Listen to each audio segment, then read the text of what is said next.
একবার এইভাবে বিনা মশলার উচ্ছে আলুর ঝোলটা বানিয়ে দেখুন, এক থালা ভাত নিমেষেই উড়ে যাবে, আর কোনো তরকারির প্রয়োজন হবে না। তার জন্য আমি প্রথমে লোহার কড়াইতে দিয়েছি পরিমাণ মতো সর্ষের তেল। তেলটা গরম হয়ে গেলে লম্বা করে কেটে রাখা উচ্ছেগুলোকে আমি নুন হলুদে ভালোভাবে ভেজে তুলে নেব। এরপরে কড়াইতে দিয়ে দেবো আরও 1 চামচ তেল, আর দেবো কালো জিরে শুকনো লঙ্কা ফোড়ন। ফোড়নটা ভাজা হয়ে গেলেই দিয়ে দেবো থেতো করে রাখা রসুনটা একটু ভেজে নেব। ভেজে নেওয়ার পরে দিয়ে দেবো লম্বা লম্বা করে কেটে রাখা আলু। নুন হলুদ দিয়ে আলুটাকে আমি ভালোভাবে ভেজে নেব।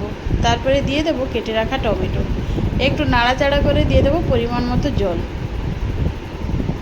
আর কোনো মশলাই প্রয়োজন হবে না। জলটা দিয়ে আমি ঝোলটা ফুটতে দেব। সুন্দরভাবে ঝোলটা ফুটে উঠলেই ভেজে রাখা উচ্ছেগুলোকে দিয়ে দেবো। ঢাকা দিয়ে আবার আমি সেদ্ধ হতে দেবো। ঢাকা খুলেই গা মাখা যখনই হয়ে যাবে, আলু উচ্ছেটা একটু নাড়াচাড়া করে নামিয়ে নেব। নামিয়ে গরম ভাতে পরিবেশন করুন। কথা দিচ্ছি আর কোনো তরকারির প্রয়োজন হবে না, খেতে এত অপূর্ব হয়েছে।